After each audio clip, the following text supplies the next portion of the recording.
السلام علیکم ورحمۃ اللہ وبرکاتہ۔ الاقصی اسلامک انسٹیٹیوٹ کی طرف سے ابو معاویہ عماد علی آپ سے مخاطب ہے۔ 2 ہجری 17 رمضان المبارک کو ایک غزوہ رونما ہوا جسے آج امت غزوہ بدر کے نام سے یاد کرتی ہے۔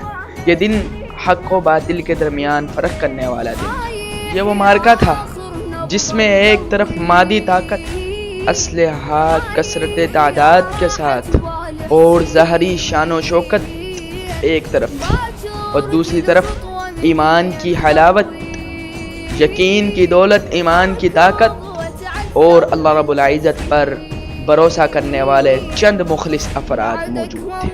اس معرکے میں کفار کی تعداد 1000 تھی اور ان کا پورا سراپا لوہے کے ہتھیاروں کے ساتھ آراستہ تھا، جبکہ مسلمانوں کی تعداد صرف 313 پر مشتمل تھی اور ان کے پاس اسلحہ ہتھیار ٹوٹے ہوئے تھے اور ان کی تلواریں کند تھیں۔ مگر تاریخ نے ایک عجیب سنگ میل، ایک عجیب کارنامہ دیکھا کہ کامیابی کثرت تعداد کی وجہ سے نہیں ہوئی بلکہ کامیابی ایمانی قوت کی وجہ سے رونما ہوئی۔ ذرا اس منظر کو ذہن میں لا کر سوچئے کہ جب ہمارے پیارے پیغمبر محمد الرسول اللہ صلی اللہ علیہ وسلم میدان بدر میں ہاتھ اٹھا کر دعائیں کر رہے تھے کہ الہ العالمین تو اس جماعت کو شکست مت دینا، اگر تو نے اس جماعت کو شکست دے دی تو روئے زمین پر کوئی بھی تیرا نام لینے والا نہیں بچے۔ اللہ رب العزت نے فوراً ایک آیت نازل فرمائی، اذ تستغیثون ربکم فاستجاب لکم،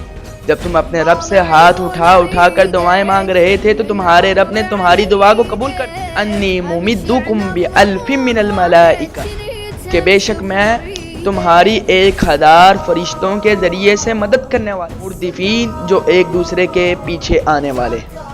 اسی طرح 17 رمضان المبارک 58 ہجری کو ام المؤمنین صدیقہ بنت صدیق رضی اللہ عنہا المبرعۃ فی کتاب اللہ المبرعۃ ما فوق 7 سماوات، عائشہ صدیقہ رضی اللہ عنہا اس دار فانی سے رخصت فرما گئی۔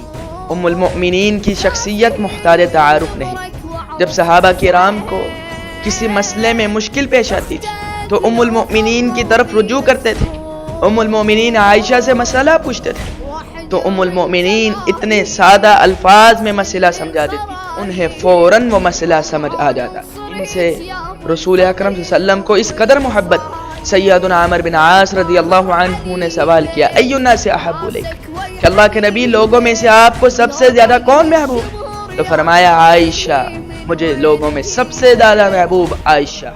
ام المؤمنین وہ پاکیزہ اور حیا کی اعلیٰ اور عمدہ نمونہ تھی کہ جب منافقین نے ان پر تہمت لگائی تو ان کی برات میں آسمان سے قرآن اترا تھا، تو ہے خاتون جنت کی ماں عائشہ، کوئی دنیا میں تجھ سا کہاں عائشہ، تیری پاکیزگی اور تقدیس کا ہے گواہ خالق دو جہاں عائشہ، سورہ نور میں ہے جس کا تذکرہ، اسی نور کی ہے کہکشاں عائشہ، حجرہ آقا نے چھوڑا نہیں آپ کا، بھیج دی جنت وہاں عائشہ، جو بھی بھونکے تیرے پاک کے دار پر کھینچ لیں گے ہم ایسی زباں عائشہ۔